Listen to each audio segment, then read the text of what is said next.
야고보서 4장 1절에서 4절까지 말씀입니다. 제가 읽어드리겠습니다. 너희 중에 싸움이 어디로부터 다툼이 어디로부터 나느냐? 너희 지체 중에서 싸우는 정욕으로부터 나는 것이 아니냐? 너희는 욕심을 내어도 얻지 못하며 살인하여도 시기하여도 능히 취하지 못함으로 다투고 싸운도다. 너희가 얻지 못함은 구하지 아니하기 때문이요 구하여도 받지 못함은 정욕으로 쓰려고 잘못 구하기 때문이라. 가늠한 여인들아, 세상과 벗된 것이 하나님과 원수됨을 알지 못하느냐? 그런즉 누구든지 세상과 벗이 되고자 하는 자는 스스로 하나님과 원수가 되는 것이니라. 아멘. 오늘은 야고보서 55강입니다.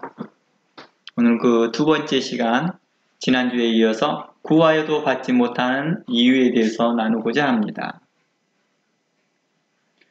구하여도 받지 못한 이유가 바로 잘못된 동기에서 구하였기 때문이다 라고 우리는 지난주에 우리 함께 살펴보았습니다. 곧 정욕으로 쓰려고 구하기 때문이었습니다. 그 대표적인 예로 지난주에 이어 사도행전 8장 사건을 계속 설명하면 사도 베드로는 빌립을 진심으로 따라다녔던 시몬이 성령을 구했음에도 그에게 책망했던 이유가 바로 그 마음에 성령을 구한 동기가 악독하고 불의가 있었기 때문이라고 지적합니다. 이것을 사도 야고보는 정욕으로 쓰려고 잘못 구한 것이다 라고 하는 것에 대한 사례일 것입니다. 정욕으로 쓰는 것이란 자기 만족, 그리고 더 자극적인 욕망을 채우려는 것이겠죠. 자신의 더 자극적인 비전을 채우려는 것이겠죠. 또 자신의 그 하고자 하는 골 있죠. 원하고자 하는 목표를 이루고자 하였던 것일지도 모릅니다. 이미 충분한데도 더 많이, 더 이렇게 요구하는 것들일 수도 있겠습니다. 자신의 어떠면 빈자리, 자신의 속 안에 있는 그런 빈자리를 무엇으로 채우려고 했던지도 모르겠습니다. 우리는 이것을 정서적 갈증이라고도 말합니다. 정서적 배고픔이라고도 표현합니다.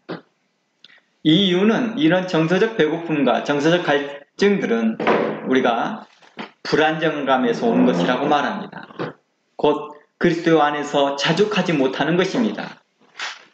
나는 예수 한 분뿐이로 만족합니다 라고 하는 그런 고백이 자신과 상관이 없는 것입니다. 말로만 할 뿐이지 실질적으로 그 마음은 허전한 것입니다. 그리스도를 내 마음에 모셨다 하였고 예수는 나의 왕이요, 예수는 나의 구주요, 예수는 나의 생명이요, 예수는 나의 구원자 되십니다 라고 고백은 하지만 실질적으로 마음은 여전히 허전한 겁니다. 마치 이것과 같습니다. 먹어도 배가 고픈 거예요. 먹어도 배가 고픈 거예요. 이것을 뭐라고 말해요? 정서적 허기, 정서적 배고픔, 정서적 갈증이라는 거예요. 실질적으로는 갈증을 느끼지 않아요. 실질적으로 배고프진 않아요. 근데 정서적으로 배고프니까 계속 먹는 거죠. 그리스도로 만족하지 못하고 그리스도로 우리가 기뻐하지 못하는 것입니다. 그리스도는 하나의 명분이고 또 다른 어떤 것들이 채워줘야만이 되는 것입니다. 이처럼 자신의 욕구를 해결하지 못하는 태도, 그리스도 안에서 자족하지 못하고 자신의 욕구를 해결하지 못하는 이러한 태도를 정욕적이다라고 표현하는 것입니다. 이것을 우리는 세상 이야기로 꺼내본다 한다면 이것을 가늠하는 여인이요 라고 표현합니다. 야고보서 4장 4절에서는 가늠한 여인이요 라고 표현합니다. 원래는 이게 이제 사본마다 약간 차이가 있는데 이 사본들 중에서 어떤 사본에는 이 본문에 이런 말들이 있습니다. 가늠하는 남자들아, 가늠하는 여자들아 이렇게 표현하고 있습니다. 그러니까 꼭 여성들만 이야기하는 게 아니라 남녀를 이야기하고 있습니다. 이곳에서 가늠한 여인들아 라고는 모든 성도들을 이야기하고 있겠죠. 성도들을 향하고 있는 거겠죠. 야고보서 입장에서는. 어떤 성도들입니까? 계속해서 예수 그리스도로 만족하지 못하는 것입니다. 예수 그리스도를 한 남편으로 섬겼다라고 하였으나 이것으로 만족하지 못하는 것입니다. 세상 이야기로 본다 하면 계속해서 다른 여자, 다른 남자를 계속 추구하고 있는 것이죠. 이미 결혼했음에도 불구하고도 말입니다. 바로 이러한 것을 하나님께서는 탐욕이다, 정욕이다 라고 말하고 있는 것입니다. 이것을 십계명에서도 이것을 법에 어겼다, 이것은 옳지 못하다 라고 말하는 것입니다. 이러한 것들은 자칫 비전 또는 사역, 봉사, 그리고 헌신 등으로 나타날 수 있다는 것입니다. 계속해서 하나님 앞에 그러한 모습입니다. 내가 이걸 하면 하나님이 기뻐하시겠지, 저걸 하면 하나님이 기뻐하시겠지라고 하지만 실상 자기 만족을 위해 사고 있다는 거예요. 자기 만족을 위해서요. 그래서 미가서의 말씀과 같이 천천의 수양과 만만의 수양을 드리어도 하나님이 기뻐하지 않습니다. 왜냐? 정욕적으로 하기 때문이라는 것입니다. 하나님께서는 너희가 나와 함께 거룩히 동행하는 것을 원한다 라고 말했습니다.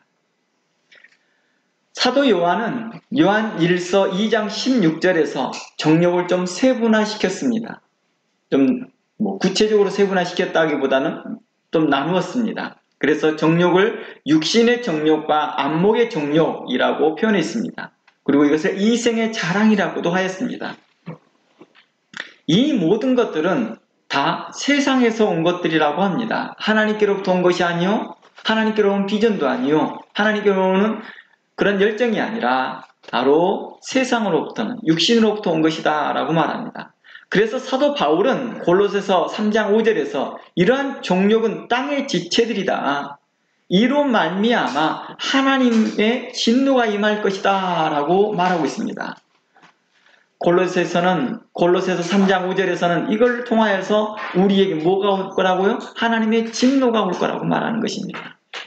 그러니 사도 베드로가 시몬에게 했던 말이 어떤 의미예요? 사도 바울과 같은 뜻입니다. 진노가 임할 것이다. 네가 정욕적으로 구했기 때문이다. 정욕적인 것은 땅의 지체들로 말미암은 것이요, 세상적인 것이요, 이생의 자랑을 위한 것이요, 육신의 정욕을 위한 것이요, 이생의 또 안목의 정욕을 위한 것이다. 자기가 보는 것뿐만 아니라 남들에게 보여지는 것도 요구하는 거겠죠. 내가 어떻게 보여지느냐. 즉 사도 베드로와 같은 맥락에서 성경은 정욕은 하나님보다 자기를 사랑하고 세상을 사랑하는 것에서 나온 것이다 라고 말하는 것입니다. 즉 사도 베드로가 말했던 것은 너희 안에 불의가 가득하고 라고 했던 이러한 말들이 바로 정욕적이다 라는 것입니다. 너희 안에 악독이 가득하다. 디모데후서 3장을 봅니다. 디모데후서 3장에 보면 이러한 말씀이 있습니다. 1절부터 봅니다. 너는 이것을 알라. 너는 이것을 알아라. 무엇을 알아야 되느냐? 마지막 때에 고통할 때가 있을 것이다 라고 말합니다. 마지막 때에 사람들이 자기를 사랑한대요. 돈을 사랑한대요. 그리고 교만하고 비방하며 부모를 거역하며 감사하지 아니하며 거룩하지 아니하며 무정하며 온통함을 풀지 아니하며 모함하며 절제하지 못하며 사나우며 선한 것을 좋아하지 아니하며 배반하며 조급하며 자만하며 쾌락을 사랑하기를 하나님 사랑하는 것보다 더한다 라고 말합니다. 이러한 사람들은 경건의 모양은 있으나 경건의 능력을 부인하는 자들이니 이와 같은 자들에게서 돌아서라라고 말합니다. 어떻게 보면 사도 베드로는 그 시몬을 향하여서 이렇게 말합니다. 나와 거리를 두지 가까운 척하지 마세요. 당신의 경건의 모양만 가지고 있는 것 같습니다. 당신은 쾌락을 사랑하는 사람과 같습니다. 이 쾌락이라는 단어가 정욕적이라는 뜻과 연결됩니다. 바로 마지막 때에 일어난 일들, 자기를 사랑합니다. 이러한 것들이 다 정욕적인 것과 연결되어 있다는 것입니다. 절제하지 못하는 것도 또한 정욕적이다라고 말합니다. 사도 베드로가 시몬에게 책망하여 회개하라 외친 것은 그가 가진 마음 태도인 것이죠. 사도행전 8장을 좀 더 읽어보겠습니다. 이해를 돕기 위해서 제가 사도행전 8장 18절부터 좀 읽어보겠습니다. 시몬이 사도들의 안수로 성령 받는 것을 보고 돈을 들여 이르되 이 권능을 내게도 주어 누구든지 내가 안수하는 사람은 성령을 받게 하여 주소서 하니 베드로가 이르되 내가 하나님의 선물을 돈 주고 살 줄로 생각하였느냐? 내 은과 내가 함께 멸망할 것이다. 하나님 앞에서 내 마음이 바르지 못하니 이 도에는 내가 관계가 없고 분깃될 것도 없느니라. 그러므로 너의 이 악함을 빼게 하고 주께 기도하라. 혹 마음에 품은 것을 사하여 주시리라. 내가 보니 너는 악독이 가득하며 불의에 매인 바 되었느니라. 시몬이 대답하여 이르되 나를 위하여 주께 기도하여 말한 것이 하나도 내게 임하지 않게 하소서 하니라. 사도 베드로는 빌립을 공개적으로 책망을 합니다. 보이는 사람들이 많은 데서 그냥 책망을 해버립니다. 그것도 빌립을 전심으로 쫓아다녔던 시몬을 말합니다. 시몬에게 말합니다. 너희 안에 불의가 가득하도다. 너희 안에 경건의 모양만 있을 뿐이다. 라고 말했던 것입니다. 내가 너를 자세히 보니 뭘 하고 있다는 거예요? 악독이 가득하며 불의가 매인바되었도다 라고 말합니다. 베드로의 책망은 시몬에게 이렇게 다가왔을 것입니다. 그리스도인이 되기 전까지 다시 사람들에게 유명세를 내고자 하지 말라. 베드로의 말은 이렇게 우리에게 해석된다는 것입니다. 시몬에게 그렇게 해석되어진다는 것입니다. 너 그리스도인 되기 전에 유명했던 것들처럼 너 또 또다시 유명해지려고 하는 거 아니니? 이렇게 말하는 것입니다. 그게 정욕적이야. 너 그리스도로 한 분만으로 만족하지 못하잖아. 당시에 시몬은 마술을 통하여서 당시에 그곳에 있는 사람들에게 모세의 율법을 따라 행하는 자들이 다 뭐예요? 그를 큰 자라, 하나님의 영광이다 이렇게 표현할 정도였습니다. 그만큼 유명했다는 거예요. 영향력이 컸다는 것입니다. 모든 사람들, 곧 신분을 고하고 막론하고 모든 계층에서 시몬은 당시에 빌립이 나타나기 전까지 영향력을 주었던 사람입니다.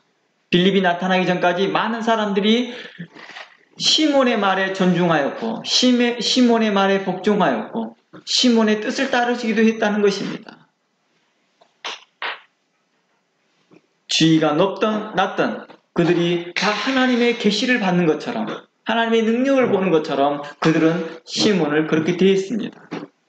그러나 이제는 바뀌었습니다.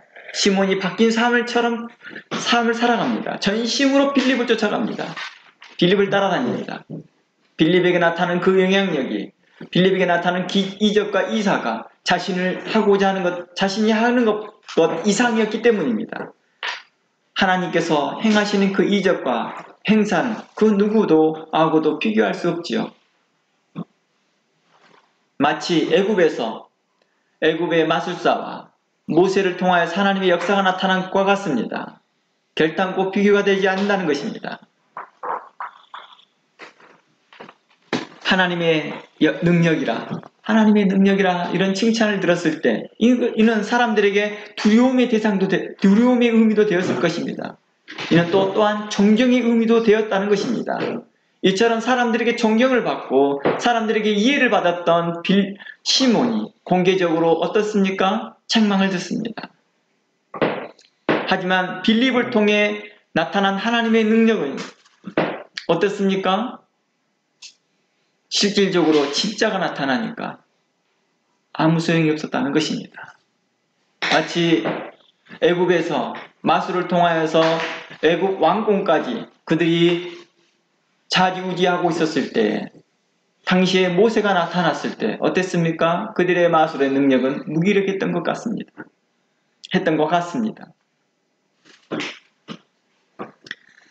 실제로 시몬은 과거 애굽에서 마술과 철학을 배워온 사람이라고 말합니다. 이것은 순교자 저스틴의 말을 통해서 나온 것입니다. 그러니까 역사학적으로 보니까 시몬은 모세의 율법을 따르면서도 동시에 애굽에 가서 마술을 배운 사람인 것이죠. 그리고 각종의 철학을 배워와서 자신의 그런 유대교적인 그런 모세 율법적인 사상과 또 애굽의 철학과 마술을 혼합시킨 혼합 신앙을 가지고 있는 것이죠. 혼합 종교가 되어버린 거겠죠. 그러나 겉으로 보기에는 어떻게 보여요? 모세 율법을 따르는 자처럼 보였다는 것입니다. 그래서 사람들이 하나님의 능력이라고 표현했던 거겠죠. 초대교회 복음 전파의 표적이 큰 비중이 뭘로 차지했습니까? 이적과 기사였습니다. 이를 통해서 나타나는 표적은 사도들과 복음 전도자의 말에 어떤 권위를 부여했거든요. 그 복음에 대한 신뢰성을 갖게 했다는 것입니다. 표적과 이사는 바로 이러한 기능들을 했습니다. 빌립에게 나오는 그 증거가 참되도다. 사도들에게 나온 증거가 참되도다 하는 것을 알려주고자 했다는 것입니다. 결국 시몬도 단순하게 표적만 구하였던 그런 사람이었던 거겠죠.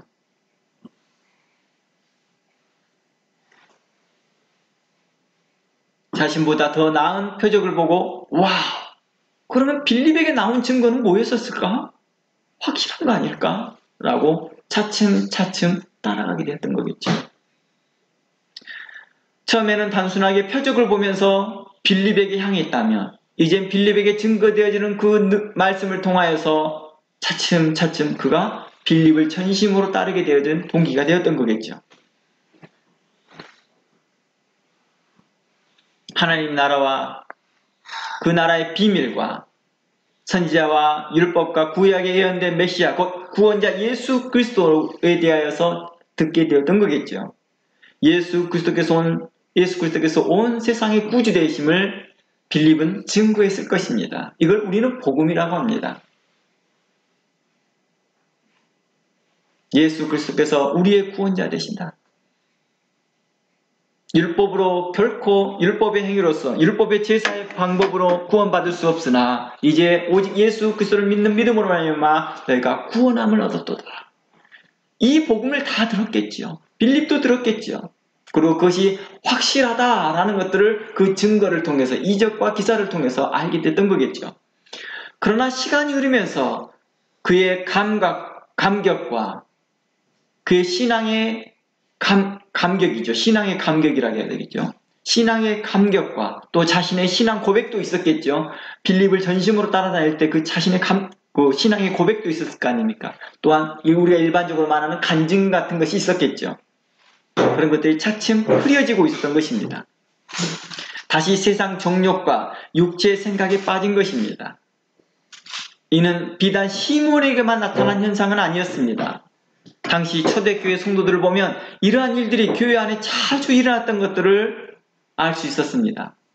이러한 일 때문에 사도 바울은 또 사도 베드로는 사도 야고보는 또 사도 요한은 이런 일에 대하여 계속해서 서신서를 통하여서 그들을 교훈하고 책망하고 바르게 교훈하였다는 것입니다. 성령으로 시작했다가 다시 육체로 망하는 자들이 종종 나타났기 때문입니다. 에베소서 4장 한번 가보면 이러한 사례를 쉽게 볼 수 있습니다. 에베소서 4장 21절에 보면 이러한 말씀이 있습니다. 진리가 예수 안에 있는 것 같이 너희가 참으로 그에게서 듣고 또한 그 안에서 가르침을 받았을진데 라고 말합니다. 이곳에 분명히 진리를 이야기합니다. 그리고 그 진리를 예수 그리스도로 규정합니다. 예수 그리스도 안에 있는 그 진리다. 그리고 그 진리를 너희가 참으로 받았을진데 이 말은 뭐 했다는 거예요? 교훈을 받고 교훈을 들었다는 것입니다. 그런데 너희가 뭐 했다는 거예요? 22절 너희는 유혹의 욕심을 따라 했다는 것입니다. 유혹의 욕심은 뭐였을까요? 바로 이것을 사도 야고보는 정욕적이었다라고 표현하는 것입니다. 유혹의 욕심을 따라 썩어져가는 구습, 옛사람을 벗어버리고 오직 너희 심령이 새롭게 되어 하나님을 따라 의와 진리와 거룩함을 지으심을 새 사람을 입으라. 이렇게 입으라 하였는데 뭐 어떤 일이 벌어졌느냐? 이제 갈라디아서 3장을 가봅니다. 갈라디아서 3장을 가보니 이제 이렇게 벗어버리라 하연 이런 교훈을 따라 벗었던 줄 알았는데 3절 보니까 너희가 이같이 어리석느냐? 성령으로 시작하였다가 이제는 육체로 마치느냐라고 책망합니다. 너희가 이같이 많은 괴로움을 헛되이 받았느냐? 썩어져가는 옛 구습을 다 벗어버렸다, 옛 정욕을 다 벗어버렸다 했으나 다시 돌아가는 것입니다. 그리고 다시 육체로 돌아가더라는 것입니다.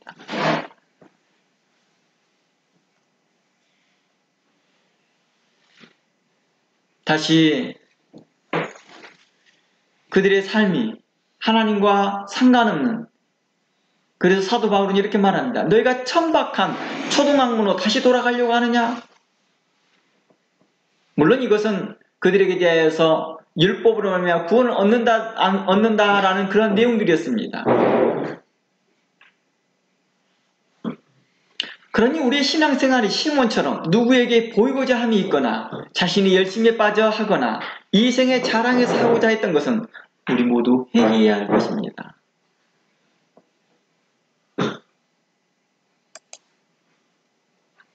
그래요? 그러니 우리가 어떻게 해야 될까요? 성경에서는 우리가 시몬처럼 보이고자 하려고 했고 자신의 열심에 빠져야 했고 이제 자신의 자랑과 이생의 욕심을 통해서 하였다면 하나님께는 그 간구를 들어주지 않으신다라는 것입니다. 만일 우리가 이러한 마음으로 신앙생활을 하고 있다면 우리는 회개해야 할 것입니다. 시몬이 회개하였던 것들처럼 말입니다. 사도 베드로가 시몬에게 회개를 촉구하였던 것처럼 오늘날에도 하나님은 우리에게 이러한 회개를 촉구하고 있다는 것입니다.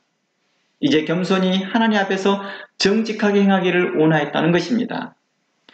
누가복음에서는 이와 같은 사람에게 보이고자 자신의 정욕을 따라 신앙생활하는 사람이다라고 바리새인을 비유하여서 말을 하였습니다.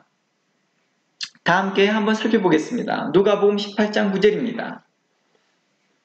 누가복음 18장 9절 말씀에 또 자기를 의롭다 믿고 다른 사람을 멸시하는 자들에게 이 비유로 말씀하시되 두 사람이 기도하러 성전에 올라가니 하나는 바리새인이요 하나는 세리라. 바리새인은 서서 따로 기도하여 가로되 하나님이여 나는 다른 사람들 곧 토색, 불의, 가늠하는 자들과 같지 아니하고 이 세리와 같지도 아니합니다. 그리고 그는 감사하다고 말합니다. 나는 이에 2번씩 금식하고 소득의 11조도 하나이다. 그 신앙생활 어때요? 굉장히 열정적이고 남들에게 본이 되어질 만한 신앙생활을 했습니다. 그런데요, 하나님께서는 그 다음 사람에게 또 다른 사람에게 바리새인이 아닌 다른 사람에게 응답하십니다. 13절에 세리는 멀리 서서 감히 눈을 들어 하늘을 우러러 보지 못하고 다만 가슴을 치며 가로되 하나님이여 불쌍히 여기소서 나는 죄인이로소다 했나이다. 14절 내가 너에게 이르노니 이 사람이 저보다 의롭다 하심을 받고 집에 내려갔느니라. 무릇 자기를 높이는 자는 낮아지고 자기를 낮추는 자는 높아지리라 하였습니다. 이곳을 사도행전 사건과 연결시켜보면 바로 베드로가 시몬을 책망했던 것들처럼 바로 예수님은 바리새인을 책망했던 것입니다. 너희 안에 불의가 있고 너희 안에 악독이 있도다. 이것을 야고보서의 관점에 말해서 보면 너희 안에 정력적으로 구하고 있고 정력적으로 말하고 있지 않느냐, 하나님께 그 기도를 연락하시겠느냐라고 말했던 것입니다.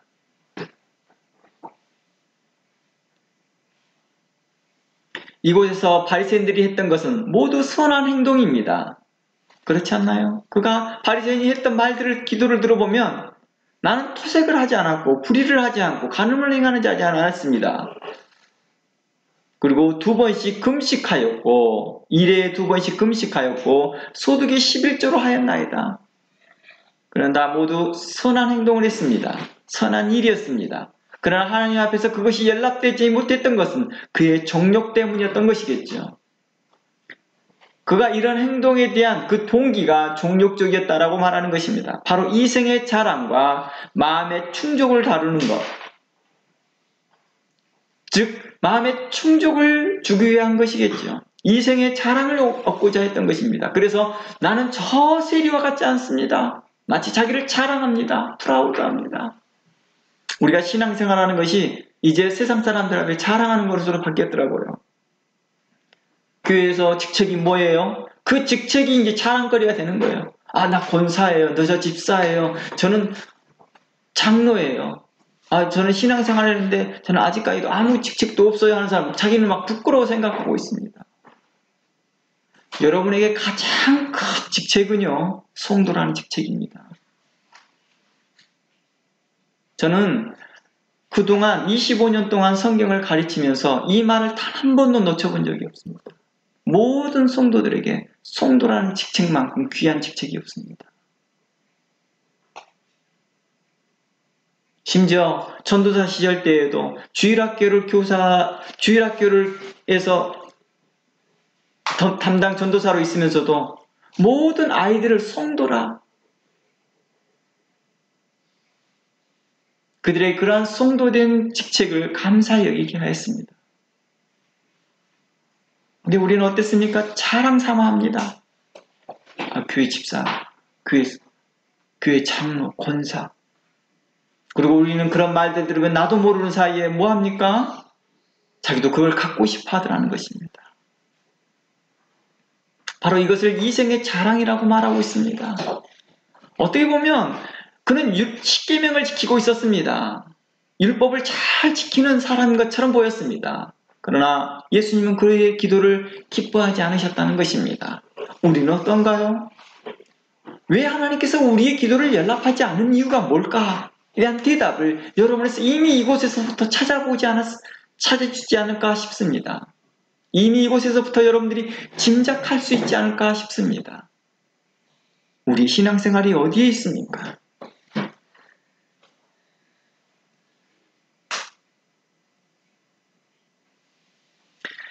이생의 자랑과 자신의 마음의 충족, 또 다른 것, 곧 세상적인 것을 만족하려고 하고 있기 때문입니다.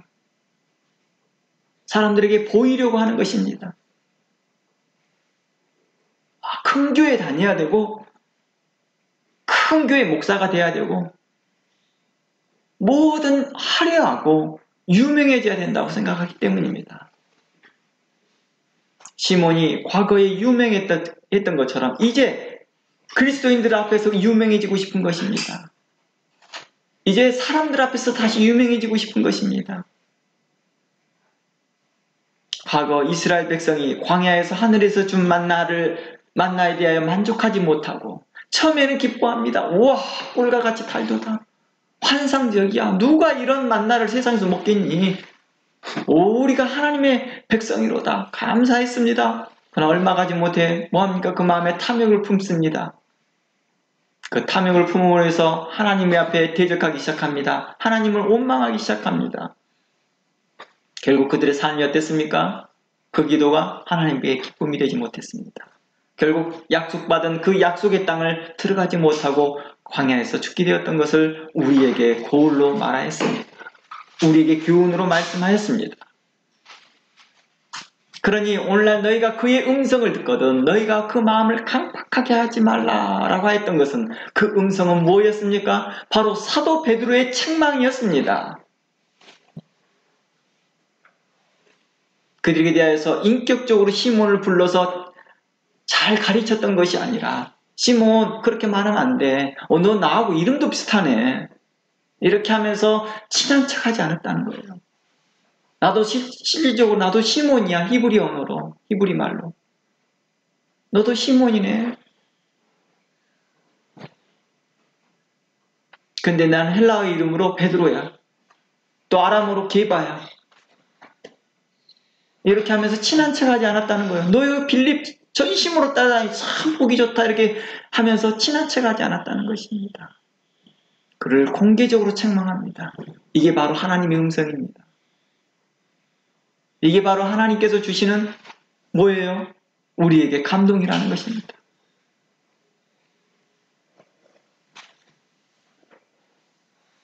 시몬은 베드로가 그렇게 책망하기 전까지 자신이 이러한 정욕이 자신 안에 있는지도 몰랐을 것입니다. 내 안에 이런 정욕이 있었다니 깜짝 놀랐을 것입니다. 이것이 세상적이었다니 깜짝 놀랐을 것입니다. 이게 정욕적이었다니 깜짝 놀랐을 것입니다. 아니라고 변명할 여력조차도 없게 그를 공개적으로 책망해버립니다. 베드로의 그 책망이 권위가 있었던 것은요, 그 안에 하나님께서 성령을 통하여서 베드로를 통해서 성령이 역사하였고 그 안에 기적과 이사가 있었기 때문이죠. 행여 그것이 없었다 할지라도 베드로는 똑같이 이렇게 말했을 것입니다. 베드로에게 아무런 이적과 기사가 일어나지 않았다 할지라도 그는 하나님 앞에서 정직하게 시몬을 책망했을 것입니다. 너희 마음에 악독이 가득하며 너희 안에 불의가 가득하였도다. 너가 선한 것을 구하는 것처럼 보이나 너는 이생의 자랑에 빠져있고 안목의 자랑에 빠져있고 육신의 자랑에 빠져있도다. 육신의 정욕에 빠져있도다. 너희는 세상 것을 요구하였고 너는 하나님과 원수되는 것, 곧 땅의 것을 너는 추구하였도다 라고 책망했던 것입니다. 베드로의 이러한 책망이 있기 전까지 시몬은 자신이 이런 것들이 있는지도 몰랐을 것입니다. 심지어 주변 사람들도 시몬이 이러한 종교적인 태도에서 신앙생활을 했을 거라고 꿈에도 생각하지 못했을 것입니다. 전심으로 빌립을 쫓아다닌 것처럼 보였으니까요. 오늘도 주의 말씀을 통해 회개하라 할 때에 우리는 귀를 기울여야 할 것입니다. 우리의 잘못이 구체적으로 이것저것 하고 성령의 음성이 들리거든 마음을 강팍하게 하지 말고 우리가 그 일에 대해서 회개하기를 원합니다. 또한 설교를 통해서 어느 때는 상담을 통해서 어느 때는 대화를 통해서 그 음성이 들리거든 회개하기를 원합니다. 어느 때는 내가 말씀을 묵상하고 어느 때는 내가 찬양을 할 때 그 음성이 들리거든 내 마음에 그 음성이 들리거든 회개하기를 원합니다. 하나님은 회개하는 심령에 긍휼을 베풀어 주시더라는 것입니다. 그러므로 성경은 우리에게 이렇게 말합니다. 그러면 나 잘못했어요 회개합니다 라고 말만 하면 다 용서받나요? 라는 질문을 하게 됩니다. 왜 사도 베드로가 확신에 찬 말로 시몬을 위로하지 않았을까에 대하여 답변일 것입니다. 어떻게 보면 베드로가 굉장히 확신 없는 말을 합니다. 시몬에게요. 뭐라고 말해요? 한번 봐볼게요. 다시요. 사도행전 말씀을 다시 한번 가볼게요. 보면 이렇게 말합니다.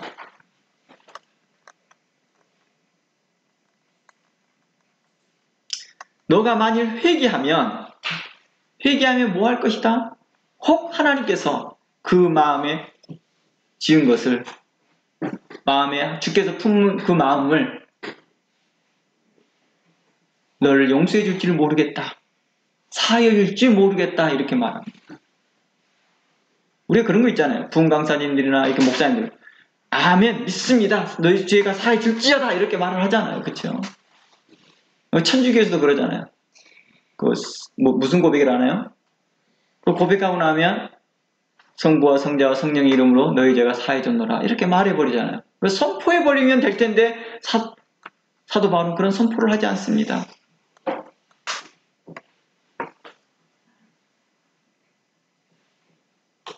나를 위하여 기도해주고 당신이 했던 말들이 내게 단 한 개도 임하지 않게 해달라고 말을 하였지만 사도 베드로는 네가 만약 회개하면 하나님께 너를 구원해 주기로 믿는다. 이렇게 하지 않고 혹! 이라고 말을 합니다. 왜 이런 말들을 했을까? 우리는 이러한 부분들에 대해서 우리는 생각해 보게 됩니다.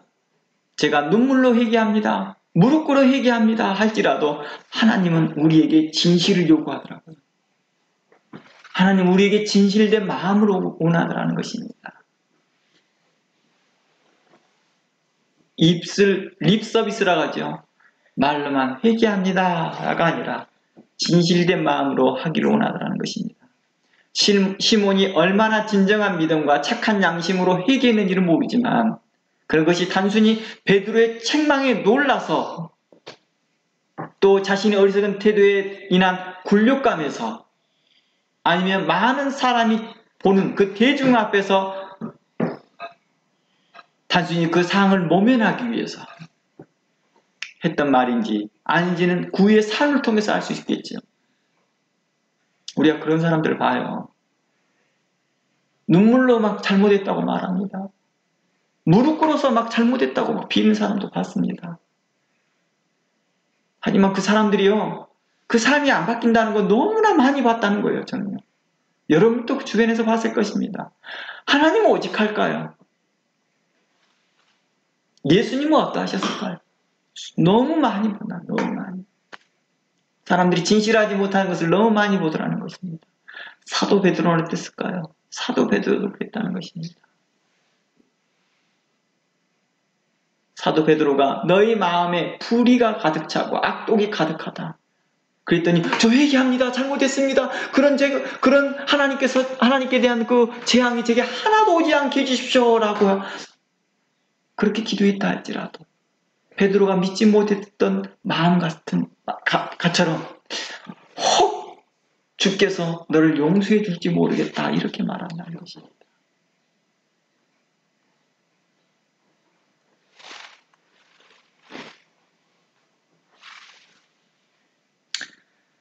제가 좀 재미있는 이야기를 좀 더 해보겠습니다.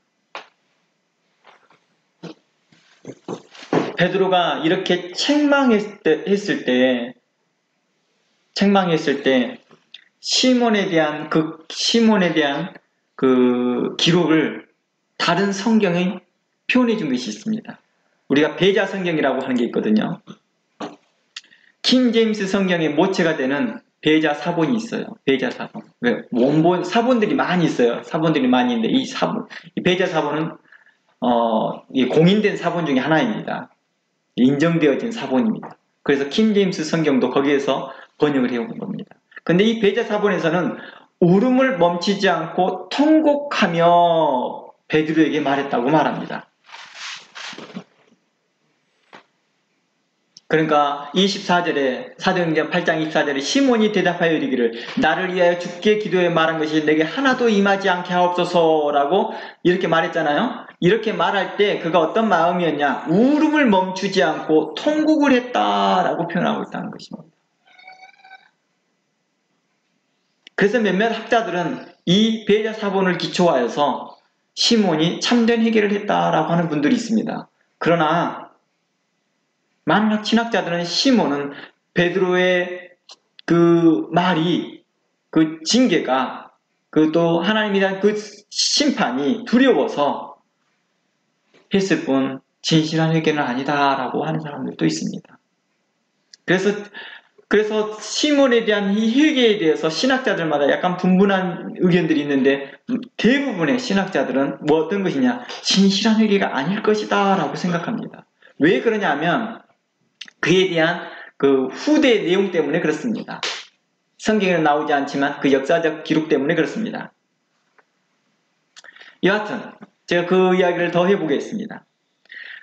그 역사적으로 이레네우스라는 그 신학자가 있거든요. 이레네우스는 이렇게 말합니다. 시몬은 영지주의자의 창시자다라고 말합니다. 영지주의자. 왜냐하면 그가 마술을 애굽에서 배워왔는데 나중에 그가 이 마술과 뭘 했다는 거예요? 접목을 했다는 거예요. 두 개를요. 기독교 사상을. 그래서 최초의 기독교 내에서 발생되는 이 영지주의자가 바로 시몬이 아닌가 이렇게 말합니다. 그리고 베드로 행전이라는 외경이 있거든요. 그 외경을 보면은 어떻게 나오냐면 시몬이란 이 사람은 로마에 있는 기독교인들에게 거짓된 가르침을 가르쳤다. 그리고 많은 그리스도인들을 타락시킨 자라고 표현하고 있습니다.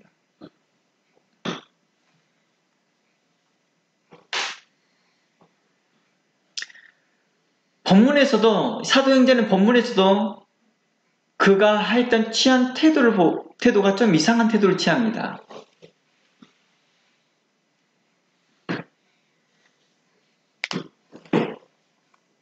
그가 이렇게 말합니다. 22절에서 베드로가 그에게 회개하고 기도하라고 권면을 합니다. 책망합니다. 너 회개하라 이렇게 책망합니다.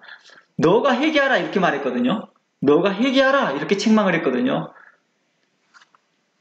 그런데 이 말에도 불구하고 그는 스스로 회개하지 않고 베드로에게 기도를 요청한 것이 나옵니다. 베드로에게 말합니다. 그래서 이렇게 말합니다. 하나님께 구하여 내게 그것이 하나도 내게 임하지 않게 해달라고 이렇게 말합니다.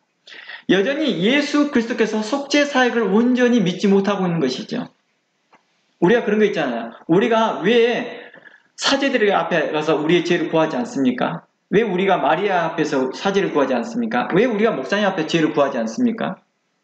우리가 하나님과 예수님과 직접 소통하기 때문입니다.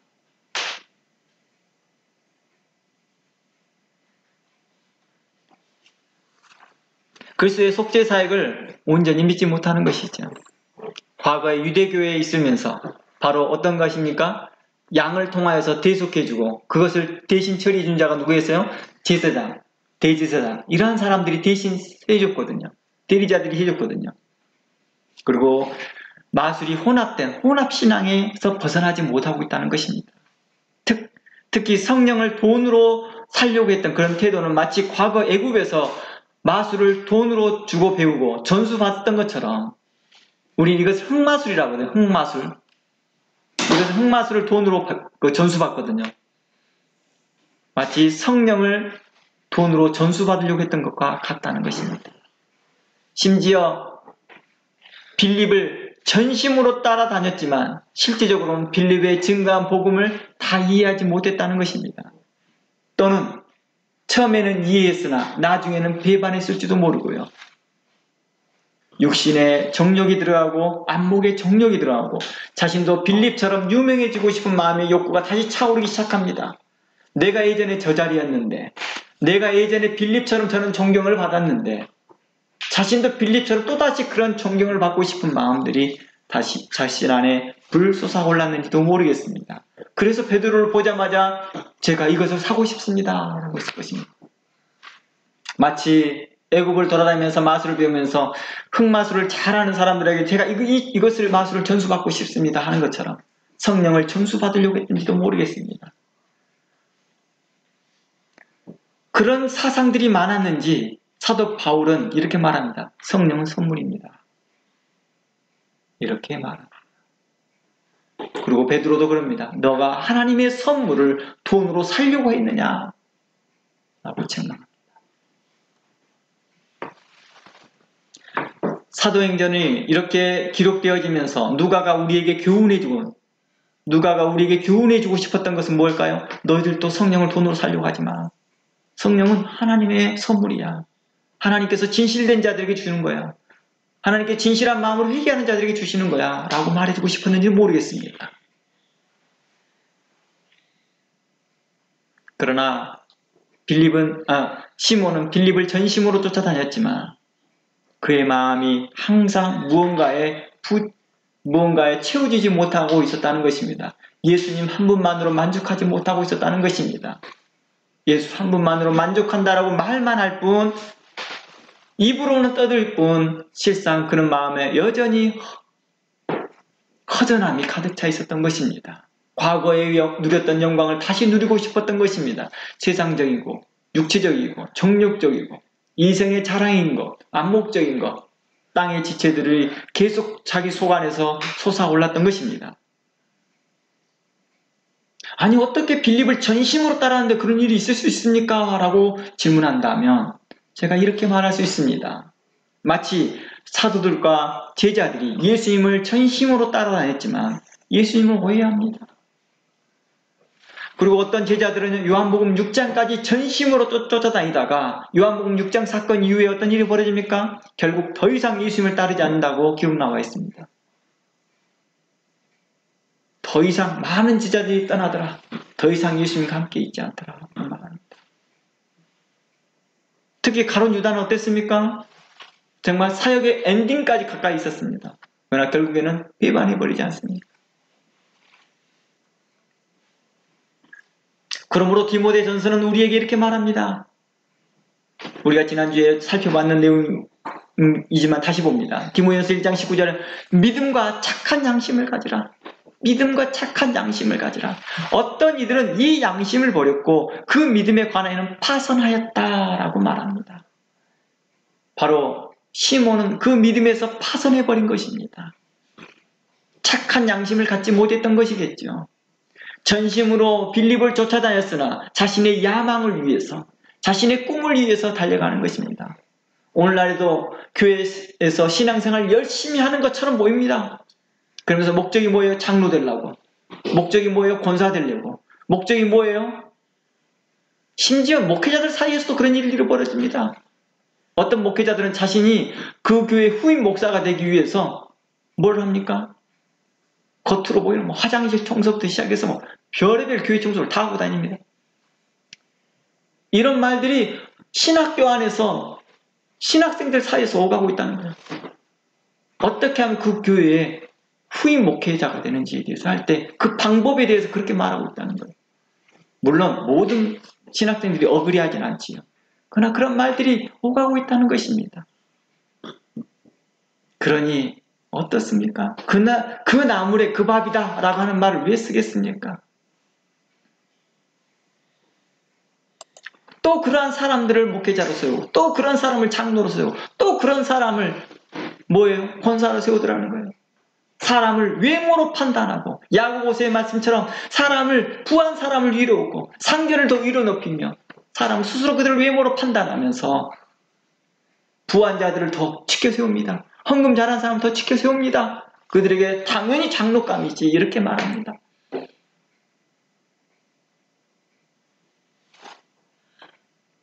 빌립을 전심으로 쫓아다녔던 시몬에게 대하여 사도 베드로가 책망했던 그 책망을 우리가 가벼이 여겨서는 안 될 것입니다. 이 책망이 내게는 없을 것이다 라고 생각하셔도 안 될 것입니다.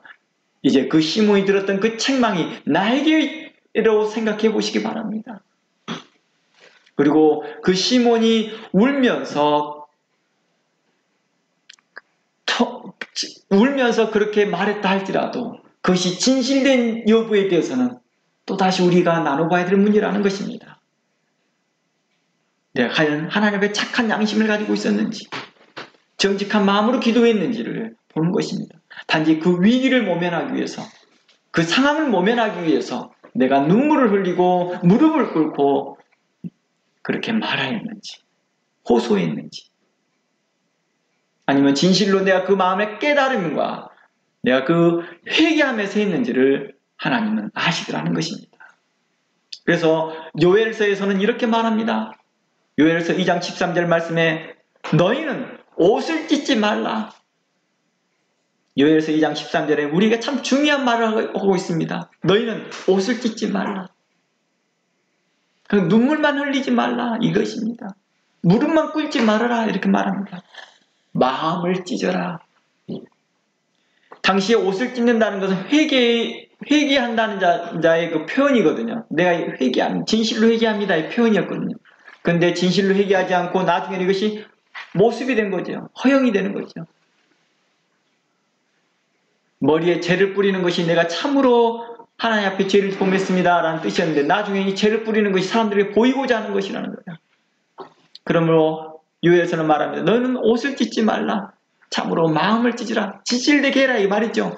너희 하나님 여호와께 돌아오라. 그는 은혜로우시며 자비로우시며 노하기를 더디하시며 인애가 크시사 뜻을 돌이켜 그 재앙을 너희에게 내리지 아니할 것이다 합니다. 우리는 이 하나님을 믿습니다. 우리는 그 하나님께 우리는 간구합니다. 우리가 하나님 앞에 정직하고 의롭다 한다면 하나님은 우리의 기도를 들으시며 우리 회개할 때 우리를 용서해 주시더라는 것입니다. 예수님께서는 이 땅에 오실 때에 의인을 부르러 온 것이 아니라 죄인을 불러 회개케 하러 오셨다고 합니다. 예수님께서 죄인을 회개케 하기 위해서는 어떻게 했을까요? 바로 이렇게 공개적으로 책망했더라는 것입니다. 어느 때는 가까이 가서, 어느 때는 공개적으로, 어느 때는 개인적으로 다양한 방법을 통하여서 회개를 촉구했습니다. 왜 예수님께서 그렇게 공개적으로 많은 사람들이 보는 데에서 성전을 뒤집어 엎으면서 성질을 내면서 돈바꾸는 자와 비둘기 파는 자를 뒤집어 엎으면서 화를 내면서 그들에게 회개를 촉구했을까요? 안 들으니까요. 그렇게 많은 선지자를 보내고 온유한 선지자를 보내고 겸손한 선지자를 보내었어도 그들이 안 들으니까요. 온유하면 올라타려고 하고 겸손하면 그를 이용해 먹으려고 하고 강하게 책망하는 선지자 있으면 십자가에 못 박아버리고 자신들의 마음에 안 들면 왕따시켜버리고 사회에서 배제시켜버리고 그렇게 하니 결국 예수님께서 오신 것입니다.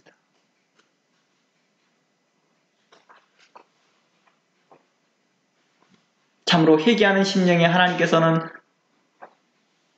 역사하시더라는 것입니다. 진실로 회개하기를 원합니다. 누가복음 13장에 보면 참 놀라운 말들을 합니다. 예수님께서 누가복음 13장의 말씀에 이렇게 말합니다. 실로암에서 망대가 무너져 치어 죽은 18사람이 예루살렘에 거한 다른 모든 사람보다 죄가 더 있는 줄 아느냐? 너희에게 이르노니 아니라 너희도 만일 회개하지 아니하면 다 이와 같이 되느니라. 누가복음 13장 1절부터 읽어보면요, 예수님께서 계속 이렇게 말합니다. 어떤 사람들이 망하고 어떤 사람이 죽고 그런 일들이 되면서 저들이 너희들보다 죄가 많아서 죽은 거 아니? 그렇지 않아. 그런 게 아니야. 이렇게 말하고 있는 것입니다. 너희들도 다 너희들이 그들보다 더 죄가 많은 사람들이야. 너희들이 회개하지 않으면 너희들의 그 사건이 너희들에게 임할 거야. 마치 나는 회개할 것이 없다라고 생각하고 있는 사람이란다면 우리는 하나님 앞에 정직하지 못할 것입니다. 우리가 너무 자신을 잘 알거든요. 너무 정욕적이라는 것을요. 그러므로 로마서 2장 말씀에 이렇게 말합니다. 혹 내가 하나님의 인자하심이 너를 인도하여 회개하심을 알지 못하여 그 인자하심을 용납하심과 같이 길이 참으심과 풍성하심을 멸시하느냐. 로마서 2장 4절입니다. 하나님의 인자하심을 멸시하고 하나님의 용납하심을 멸시하고 하나님의 인자하심과 그 인도하심과 그 풍성함을 멸시하느냐. 나에게는 그런 회개할 것이 없다고 생각하는 자들에게 대하여서 이렇게 말합니다. 마치 바리새인과 같은 자들입니다. 자신의 이생의 자랑과 육체의 욕심과 육체의 정욕을 위해서 신앙생활하면서 하나님께 나 이거 했습니다. 나 저거 했습니다. 나 이거 저거 했습니다. 라고 하면서 회개할 것이 전혀 없는 자들처럼 말하는 자들. 하나님은 그들에게 대하여 책망하십니다. 유회식하는 자들아, 내게서 떠나가라. 내가 너희를 도무지 알지 못하겠노라. 너희가 하나님과 원수되는 일들을 행하였도다. 라고 말합니다. 그러므로 시편 34편 말씀에 이러한 말씀이 있습니다. 여호와 하나님은 우리 다음 사복 찾아봅니다. 시편 34편 18절입니다. 시편 34편 18절. 여호와는 마음이 상한 자를 가까이 하시고 중심으로 통회하는 자를 구원하시는도다. 의인은 고난이 많으나 여호와께서 그의 모든 고난에서 건지셨도다. 그의 모든 뼈를 보호하시며 그 중에서 하나도 꺾지 아니하였도다. 악이 악인을 죽인 것이라. 의인을 미워하는 자는 벌을 받으리라. 여호와께서 그의 종들의 영혼을 속량하시니 그에게 피하는 자마다 다 벌을 받지 아니할 것이다. 라고 말합니다. 여호와는 마음이 상한 자를 가까이 하신대요. 중심으로 진실로 통회하는 자를 구원하셨대요. 잠언 2장 7절 말씀에는 하나님은 정직한 자를 위하여 완전한 지혜를 예비하셨다라고 말합니다. 그리고 행실이 온전한 자에게 방패가 되신다라고 말합니다.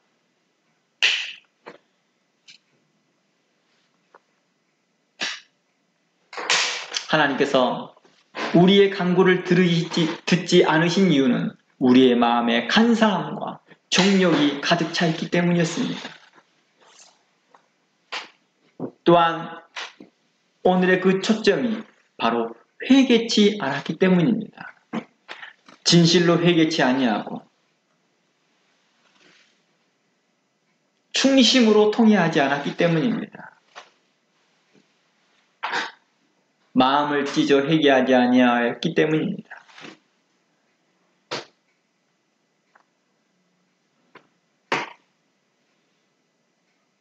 혹 우리가 회개한다 할지라도 단순하게 그 순간의 재앙을 모면하고 그 징계를 모면하기 위하여 그 사항을 모면하려 하였다는 그런 기만수를 쓰고 있기 때문이었습니다. 우리는 예수님 앞에서 하나님 앞에 기만수를 많이 씁니다. 사람에게는 그 기만술이 먹힐 줄은 모르나 하나님 앞에서는 결코 용납되지 못한다는 것입니다. 그리고 또한 하나님의 사람들 앞에서는 용납되지 못하더라는 것입니다. 사도 베드로는 그걸 알았던 것입니다. 시몬이 그러한 기만수를 쓰고 있는 것으로요. 네 안에 악의가 가득 차고 너희 안에 이생의 자랑이 가득 차고 정욕이 가득 차도다 라고 책망했던 것입니다. 우리가 하나님 앞에서 정직하지 못하고 선한 양심을 갖지 못하고 하나님을 속이려 하기 때문이었습니다. 그들은 구하여도 아무것도 받지 못할 것입니다. 그들의 마음에 간사함과 정욕이 가득하기 때문입니다. 그러나 하나님을 향하여 정직하고 마음으로 통회하고 진심으로 통회하고 정직한 마음으로 통회하는 자들에게 하나님께서는 그들에게 구원이 되시며 또 그들에게 완전한 지혜를 예비해 두셨으며 우리의 방패가 되실 것입니다. 하나님은 우리가 행실이 온전하며 하나님 앞에 정직한 자들에게 방패가 되시며 선한 지혜가 되시며 구원이 되실 것이라 약속하였습니다. 그러니 우리가 참된 마음으로 하나님 앞에 나가기를 원합니다. 우리가 참된 믿음과 착한 양심을 가지면서 하나님 앞에 나아가기를 원합니다. 어떤 자들처럼 그 믿음에 파선하지 말고 하나님 앞에 진실한 오직 예수님 나 한 분만으로 예수님 그 한 분만으로 만족하며 살아가기를 주의 이름으로 축원합니다. 그럴 때 여러분에게 여러분의 간구가 하나님 앞에 응답되어지며 여러분의 간구마다 하나님께서 은총을 내려 줄 것입니다. 다 함께 기도합니다. 하나님